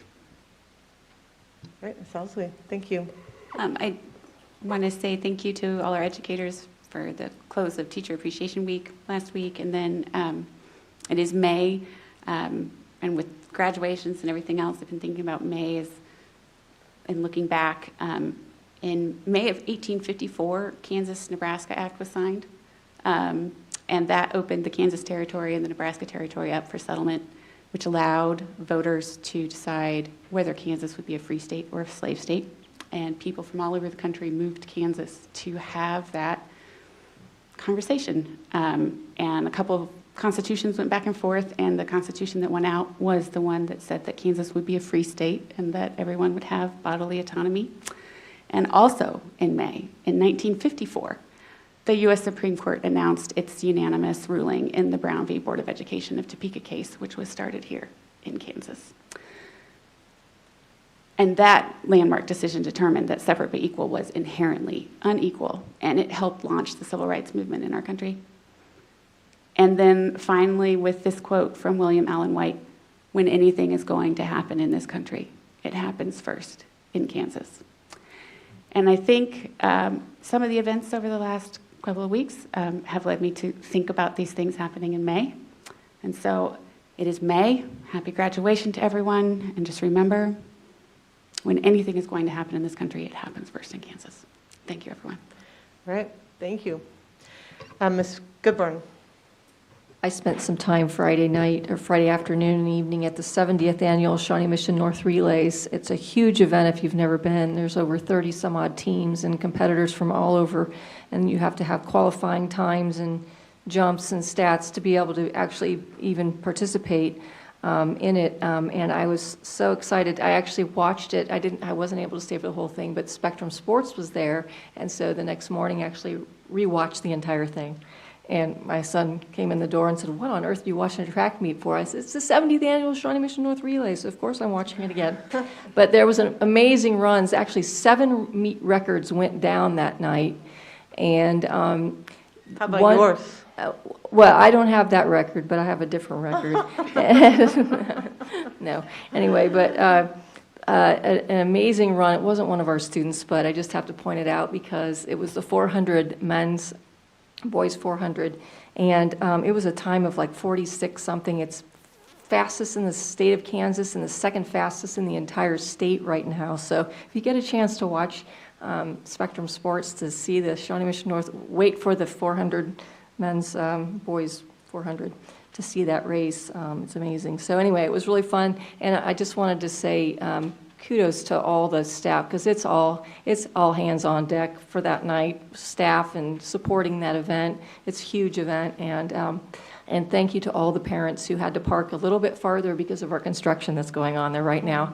Parents and athletes had to park a little bit farther away, but it was a great event. I was so glad to go, and the weather was fantastic. Part of the reason why, and actually on the broadcast, they talked about the quality of our track, and that goes to capital, different things that we've done to be able to make that track fabulous. And so they said the quality of the track was leading to those record-breaking performances. So anyway, it was a fun night. Thank you. Did you kick us off, Mr. Shawn? All right. I wanted to reiterate a shout out to all our service pin recipients and retirees. A number of us were here to recognize the contribution that all our staff have made over the years. And I can't remember off the top, I was looking for my notes on the collective number of years of wisdom and expertise. It was in the superintendent's report, which will go out tonight, but I think it was 2377, if I remember correctly. That's right. Thank you. All right. Well, unless there's anything else, I believe that concludes our board workshop for tonight. Thank you, everybody.